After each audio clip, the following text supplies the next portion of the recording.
আমরা সবাই তো প্রতিদিন পকেটে স্মার্টফোন নিয়ে ঘুরি, স্মার্ট ঘড়ি ব্যবহার করি, ঘরে স্মার্ট থার্মোস্ট্যাট লাগাই। হুম, তা তো বটেই। কিন্তু কখনো কি আমাদের মনে এই প্রশ্নটা এসেছে যে এই যুগান্তকারী পণ্যগুলো যেদিন প্রথম ল্যাবরেটরিতে তৈরি হচ্ছিল, মানে সেই শুরুর দিনগুলোর পেছনের গল্পটা ঠিক কতটা বিশৃঙ্খল ছিল?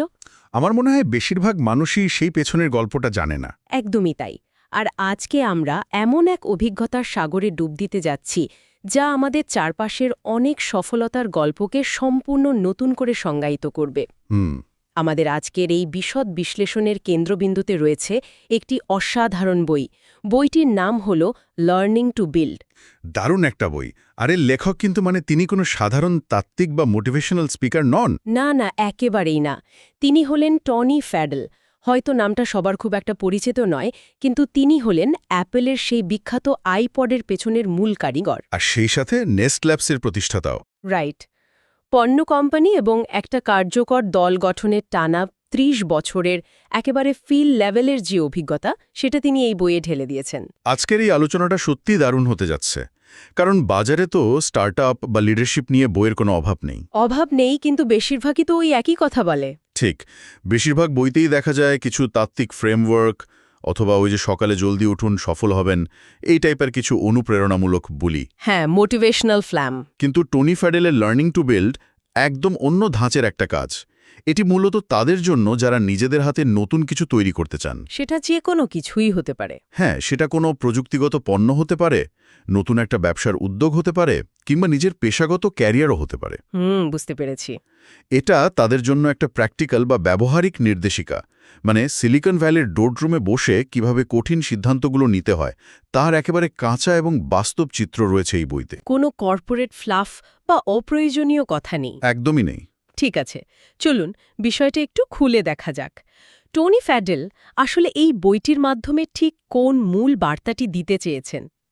মূল বার্তাটা আসলে বেশ সোজা। আমরা যখনই নতুন কোনো প্রজেক্ট বা ব্যবসার কথা ভাবি, আমাদের মাথায় প্রথমেই তো একটা নিখুঁত আইডিয়ার কথা ঘোরে। হ্যাঁ, সবারই ঘোরে। মনে হয় যে এমন একটা পারফেক্ট আইডিয়া বের করতে হবে যা আগে কেউ ভাবেনি। কিন্তু বইয়ের শুরুতেই তো তিনি এই মিথটা ভেঙে দিয়েছেন, তাই না? একদম। ফ্যাডেল বলছেন সফলতার আসল সংজ্ঞা কোনো নিখুঁত আইডিয়ার ওপর নির্ভর করে না। একটা রাতারাতি পাওয়া জাদুকরি আইডিয়া সফল করে দেবে, এটা একটা বড়সড় বিভ্রম। বড়সড় বিভ্রম। হ্যাঁ, সফলতা হলো ধাপে ধাপে নির্মাণ করতে শেখার একটা নোংরা কাদামাখা প্রক্রিয়া। কাদা মাখামাখি অবস্থা। ঠিক তাই। এর মধ্যে দিয়ে যাওয়ার সময় বারবার মুখ থুবড়ে পড়ার ঘটনা ঘটবে, গ্রাহকদের কাছ থেকে নেতিবাচক ফিডব্যাক আসবে। আর নিজের টিমের সাথেও তো প্রচুর ঝগড়া হবে। হবেই তো।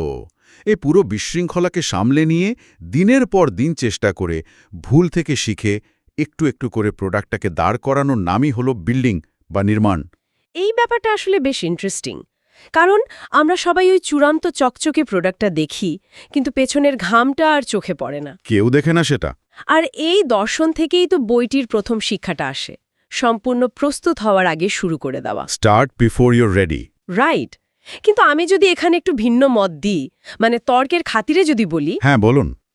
ধরুন কেউ একটা মেডিকেল ডিভাইস বানাচ্ছে বা একটা রকেট লঞ্চ করছে, সেখানে কি অগোছালোভাবে শুরু করা বা স্টার্ট বিফোর ইউর রেডি কনসেপ্টটা খাটে, নাকি এটা শুধু সফটওয়্যার অ্যাপ বানানোর ক্ষেত্রে প্রযোজ্য? যদি আমরা বৃহত্তর প্রেক্ষাপটের সাথে এটিকে যুক্ত করি, তাহলে দেখব যে ফিডেল যখন অগোছালো শুরুর কথা বলছেন, তখন তিনি মানুষের জীবন নিয়ে ছিনিমিনি খেলার কথা বলছেন না। আচ্ছা। তিনি মূলত প্রোটোটাইপিং এবং শেখার মানসিকতার কথা বলছেন। আপনি রকেট বানান আর যাই বানান, কখনোই প্রথম দিনেই চূড়ান্ত ব্লুপ্রিন্ট নিয়ে মাঠে নামা যায় না। প্রথম দিনেই সব পারফেক্ট হয় না। ঠিক। ফ্যাডেলের যুক্তি হল মানুষ নিখুঁত সময়ের জন্য অপেক্ষা করে, কারণ তাদের ভেতরে ব্যর্থ হওয়ার একটা প্রচণ্ড ভয় কাজ করে, একটা ইনসিকিউরিটি কাজ করে। হ্যাঁ, তারা ভাবে যদি সব প্রস্তুতি নিয়ে মাঠে না নামে তাহলে মানুষ হাসাহাসি করবে। কিন্তু ওনার ৩০ বছরের অভিজ্ঞতা বলছে কখনোই শতভাগ প্রস্তুত হওয়া যায় না। তা তো বটে। আজ যে প্রযুক্তি নিয়ে ১০০% নিশ্চিত হওয়া যাচ্ছে, কাল সকালে বাজার ঘুরে গেলে সেটা পুরোপুরি অপ্রাসঙ্গিক হয়ে যাবে। তার মানে অগোছালো শুরুর অর্থ এই নয় যে কোনো চিন্তাভাবনা ছাড়াই কাজ শুরু করে দেওয়া। একদমই না। বরং প্রাথমিক একটা ধারণা দাঁড় করিয়েই মাঠে নেমে পড়া, যেন মাঠের বাস্তব পরিস্থিতি থেকে ডেটা নিয়ে সেটাকে আরও উন্নত করা যায়। এক্স্যাক্টলি। আমরা অনেকেই তো সব তথ্য হাতে পাওয়ার জন্য অনন্তকাল অপেক্ষা করতে থাকি আর সেই ফাঁকে অন্য কেউ কাজটা শুরু করে দিয়ে এগিয়ে যায়। ঠিক তাই, এটা আসলে একটা চলমান প্রক্রিয়া। আইপডের উদাহরণটাই ধরা যাক। হ্যাঁ, বইতে তো এটা আছে। স্টিভ জবস যখন টনি ফ্যাডেলকে আইপড বানানোর দায়িত্ব দিলেন, তখন তাদের হাতে সময় ছিল মাত্র কয়েক মাস। মাত্র কয়েক মাস? হ্যাঁ, তারা কি জানতো যে ব্যাটারি ঠিক কতক্ষণ টিকবে বা ইউজার ইন্টারফেসটা ঠিক কেমন হবে? মনে হয় না। না, তারা জানতো না। তারা কাজ শুরু করে দিয়েছিল এবং চলার পক্ষেই অসংখ্য সমস্যার সমাধান করেছিল। এই জায়গাটাতেই বিষয়টা সবচেয়ে আকর্ষণীয় হয়ে ওঠে, কারণ আমরা এবার দ্বিতীয় শিক্ষার দিকে এগোচ্ছি, ধারণা বনাম বাস্তবায়ন। Idea versus execution. আমাদের চারপাশে এমন অনেক মানুষ দেখা যায় যারা চায়ের আড্ডায় বসে বা মিটিংয়ে এমন সব আইডিয়ার কথা বলেন যা শুনলে মনে হয় কালকেই বোধহয় পৃথিবী বদলে যাবে। হ্যাঁ হ্যাঁ, অনেকেই বলে। কিন্তু ফ্যাডেল খুব কড়া ভাষায় বলেছেন যে আইডিয়া আসলে খুব সস্তা, বাস্তবায়নের জাদুটাই হলো আসল। আইডিয়া আসলেই সস্তা। আমরা এখনই বসে আগামী 10 বছরের জন্য দারুণ 10টা স্টার্টআপ আইডিয়া বের করে ফেলতে পারব। খুব সহজেই পারব। কিন্তু ফ্যাডেলের মতে একটা আইডিয়া হলো একটা বড় পাহাড়ের চূড়া মাত্র। আসল কাজ হলো সেই পাহাড়ে ওঠার রাস্তাটা তৈরি করা। আর সেটাই সবচেয়ে কঠিন কাজ। অনেকেই তো বড় বড় ধারণা পোষণ করেন, কিন্তু সেটাকে এক্সিকিউট বা বাস্তবে রূপ দেওয়ার ক্ষমতা খুব কম মানুষেরই থাকে। আর এখানেই আসে আসল নির্মাতাদের পার্থক্য। একজন নির্মাতা শুধু স্বপ্ন দেখেন না, তিনি সেই স্বপ্নকে ছোট ছোট ইঞ্জিনিয়ারিং বা ডিজাইনের টাস্কে ভাগ করেন। ছোট ছোট ভাগে। হ্যাঁ, তারপর প্রতিদিন একটু একটু করে সেটা বাস্তবায়ন করেন। কিন্তু এই বাস্তবায়নের পথে হাঁটতে গেলেই তো পদে পদে ব্যর্থতার মুখোমুখি হতে হয়। আর এখানেই বইয়ের তৃতীয় শিক্ষাটি চলে আসে, ব্যর্থতাকে মেনে নেয়া। Embarrassing failure. তবে আমি এখানে একটা ব্যাপার বুঝতে চাই। ওই যে ফেল ফাস্ট বা অ্যাজাইল মেথডের মতো সিলিকন ভ্যালির টার্মগুলোর সাথে তো আমরা বেশ পরিচিত। হ্যাঁ, এগুলো তো খুব কমন বাজওয়ার্ড। ফ্যাডেল ব্যর্থতাকে কোনো সমাপ্তি বা এন্ড গেম হিসেবে দেখেন না। আচ্ছা, তিনি ব্যর্থতাকে দেখেন ডেটা বা তথ্য হিসেবে। ডেটা হিসেবে দেখেন। হ্যাঁ, আমরা যখন কোনো কিছুতে ব্যর্থ হই, আমরা সাধারণত হতাশ হয়ে কাজটা ছেড়ে দিই, গিভ আপ করে দিই। কিন্তু ফ্যাডেল বলছেন ব্যর্থতা আপনাকে বলছে যে এই নির্দিষ্ট পথে কাজটা হবে না, সুতরাং অন্য পথ খোঁজো। এটা একটা দারুণ দৃষ্টিভঙ্গি। তিনি বইতে নিজের জীবনের ব্যর্থতাগুলো একদম অকপটে বলেছেন। জেনারেল ম্যাজিক নামের একটা কোম্পানিতে তিনি শুরুতে কাজ করতেন। General magic? হ্যাঁ, তারা খুব আর্লি স্টেজে স্মার্টফোনের ভিশন নিয়ে কাজ করলেও ব্যবসায়িকভাবে চরম ব্যর্থ হয়। চরম ব্যর্থতা। ফ্যাডেল যদি সেই ব্যর্থতায় ভেঙে পড়তেন, তাহলে আজ আইপড বা আইফোন আমরা পেতাম না। তিনি ওই ব্যর্থতা থেকেই শিখেছিলেন কি ভুল করা যাবে না। হ্যাঁ, বইটিতে নেস্ট থার্মোস্ট্যাটের শুরুর দিকের একটা দারুণ উদাহরণ আছে। তারা এমন কিছু ফিচার বানিয়েছিলেন যা গ্রাহকরা পাত্তাই দেয়নি। একদম পাত্তাই দেয়নি। সাধারণ কেউ হলে হয়তো ভাবতো আমার প্রোডাক্ট কেউ বুঝল না, এই দুনিয়ায় খারাপ। হ্যাঁ, অনেকেই তো ভাবে যে গ্রাহকই বোকা। কিন্তু ফ্যাডেলের টিম এটাকে পার্সোনাল অ্যাটাক হিসেবে নেয়নি। তারা বুঝল যে তাদের এক্সিকিউশনে ভুল ছিল, মানুষের এই ফিচারটা দরকার নেই। তারা সাথে সাথে সেটা পরিবর্তন করল। এই যে ইগো সরিয়ে রেখে ব্যর্থতা থেকে শেখা, এটা বোধহয় সবচেয়ে কঠিন কাজ। একদম। আর এই ইগো সরিয়ে রাখার কাজটা তো একা করা যায় না, আর এখানেই আসে দলের প্রসঙ্গ। রাইট, আমরা চমৎকারভাবে চতুর্থ শিক্ষায় চলে এসেছি, শক্তিশালী দল গঠন, টিম বিল্ডিং। আমরা প্রায়ই ভাবি যে একটা বড় প্রজেক্ট সফল করতে হলে বোধহয় শুধু কয়েকজন জিনিয়াস বা অতি মেধাবী মানুষকে এক জায়গায় জড়ো করলে কাজ হয়ে যায়। এটা একটা খুব কমন ভুল ধারণা। কিন্তু ফেডেল তো বলছেন ভিন্ন কথা। শুধু ট্যালেন্ট দিয়ে চমৎকার প্রোডাক্ট হয় না। আমি যদি অ্যাপলের শুরুর দিকের কথা ভাবি, সেখানে ডিজাইনার আর ইঞ্জিনিয়ারদের মধ্যে তো সবসময় একটা দ্বন্দ্ব লেগেই থাকত। প্রচণ্ড দ্বন্দ্ব থাকত। ডিজাইনার চায় প্রোডাক্টটা দেখতে সুন্দর হোক, আর ইঞ্জিনিয়ার চায় সেটা টেকনিক্যালি সাউন্ড হোক। এদের মধ্যে সমন্বয় না থাকলে তো প্রোডাক্ট কোনোদিন বেরোই হবে না। চমৎকার একটা পয়েন্ট ধরেছেন। ফেডেল ঠিক এই কথাটাই বোঝাতে চেয়েছেন। একটা দলে প্রচুর রকস্টার ইঞ্জিনিয়ার বা ডিজাইনার থাকতে পারে। হ্যাঁ, ট্যালেন্টের অভাব নেই। কিন্তু তাদের কাজের সংস্কৃতি যদি এমন হয় যে সবাই শুধু নিজেকে সেরা প্রমাণ করতে ব্যস্ত, তাহলে কাজের কাজ কিছুই হবে না, শুধু ইগো ক্লাশ হবে। ঠিক। ফেডেলের মতে সঠিক মানসিকতার মানুষ নিয়োগ দেওয়াটা স্কিল বা মেধা দেখে নিয়োগ দেওয়ার চেয়ে বহুগুণ বেশি গুরুত্বপূর্ণ।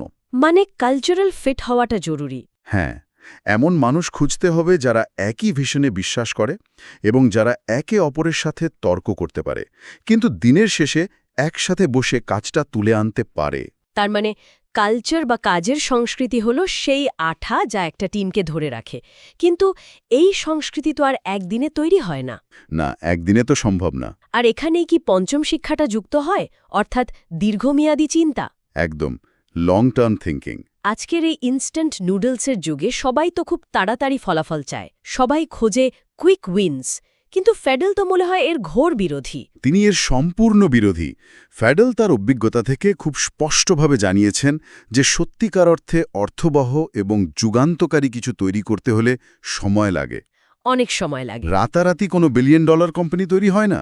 আজকে সিলিকন ভ্যালিতে যে ট্রেন্ড দেখা যায়, কোম্পানি বানাও, ফান্ডিং তোলো আর 2 বছর পর বিক্রি করে দিয়ে বেরিয়ে যাও, ফ্লিপ করে দেওয়ার। হ্যাঁ, ফেডেল এটাকে আসল নির্মাণ বলেন না, এটাকে তিনি খুব একটা পছন্দও করেন না। ওই সাময়িক বা দ্রুত পাওয়া সাফল্যগুলো হয়তো সাময়িকভাবে আনন্দ দেয় বা মিডিয়াতে বড় বড় হেডলাইন তৈরি করে, নিউজ হয় অনেক, কিন্তু সেগুলো খুব কম সময় দীর্ঘস্থায়ী কোনো ইতিবাচক প্রভাব রাখতে পারে।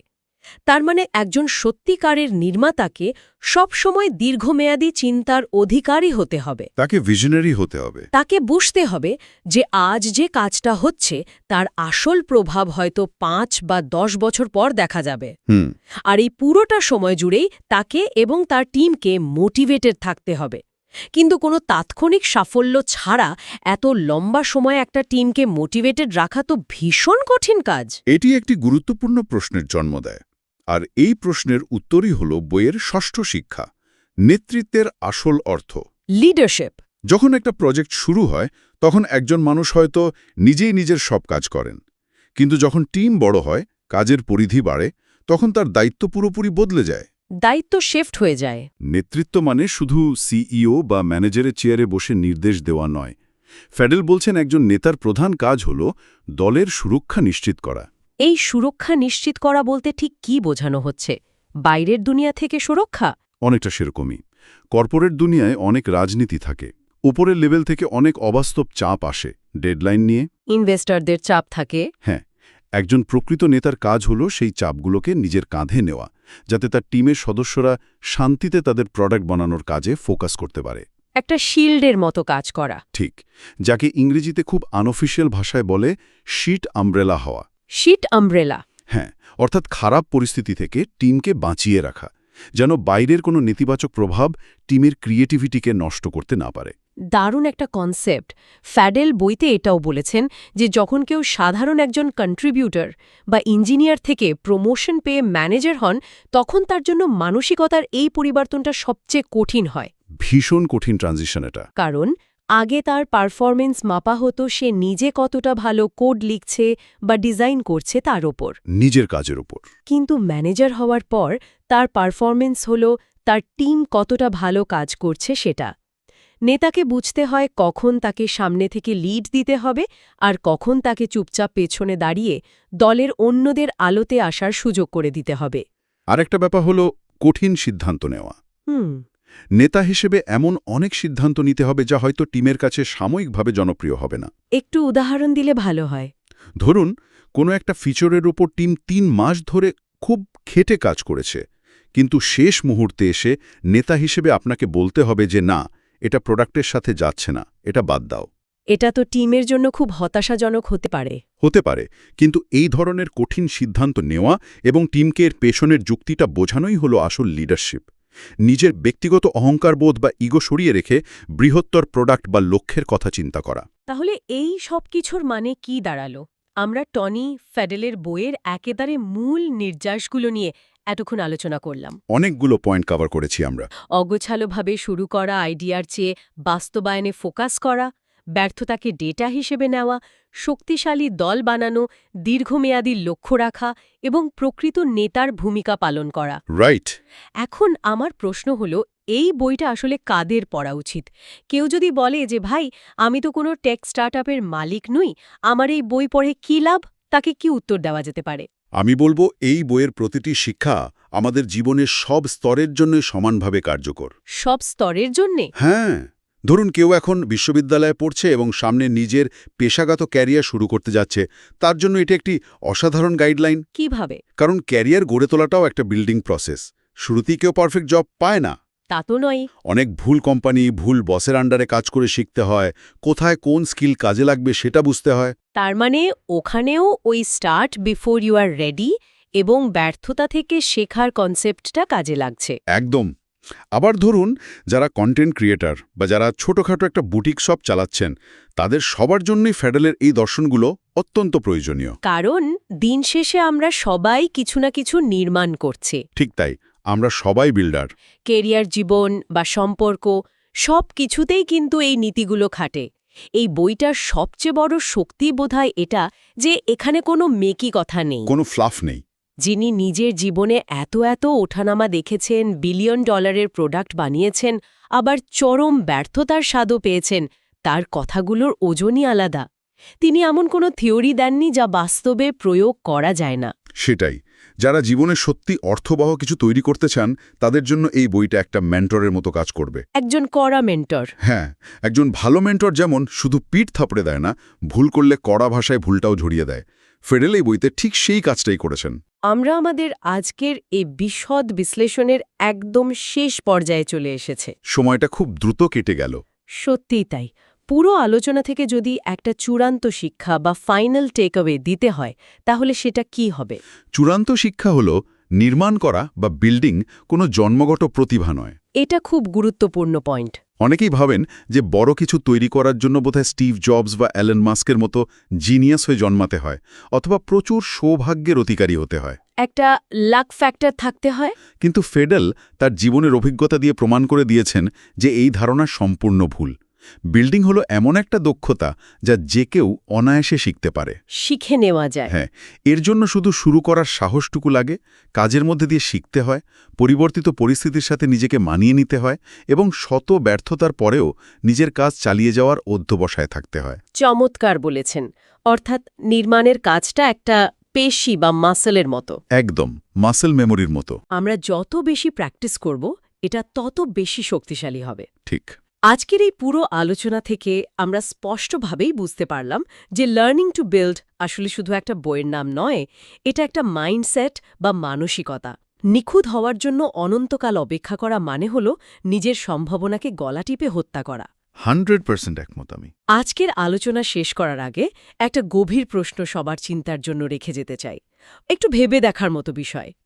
এমন কি দারুণ আইডিয়া, কোনো প্যাশন প্রজেক্ট বা স্বপ্ন মনের কোণে বা ল্যাপটপের কোনো একটা ফোল্ডারে পড়ে রয়েছে, যা শুধুমাত্র আমি তো এখনো পুরোপুরি প্রস্তুত নই বা মার্কেট এখনো তৈরি নয়, এই ঘোড়া অজুহাতে দিনের পর দিন ফেলে রাখা হয়েছে? অনেকেরই এমন প্রজেক্ট থাকে। যদি আজই এই মুহূর্তেই সেই অগোছালো এবং অপ্রস্তুত অবস্থা থেকেই কাজটা শুরু করে দেয়া যায়, তবে কে বলতে পারে আগামী ৩ বা ৫ বছরের মধ্যে সেটা কতটা বিশাল এবং অর্থবহ একটা আকার ধারণ করবে? বলাই বাহুল্য, দারুণ কিছু হতে পারে। নিখুঁত হওয়ার অপেক্ষা করতে করতে জীবন পার করে দেওয়ার চেয়ে কাদামাখা হাতের নির্মাণ শুরু করাটা কি ঢের ভালো নয়? আমাদের আজকের এই বুদ্ধিবৃত্তিক যাত্রা এখানেই শেষ হচ্ছে। খুব চমৎকার একটা আলোচনা হলো। নতুন কিছু শেখার এই আগ্রহকে সাধুবাদ জানাচ্ছি। আগামীতে এমন আরও কোনো নতুন এবং আকর্ষণীয় বিষয় নিয়ে বিশদ বিশ্লেষণে আবারও ফেরা হবে। হ্যাঁ, আবার কথা হবে। ততক্ষণ পর্যন্ত সবাই ভালো থাকবেন, নতুন কিছু ভাববেন এবং নতুন কিছু তৈরি করবেন। শুভ বিদায়।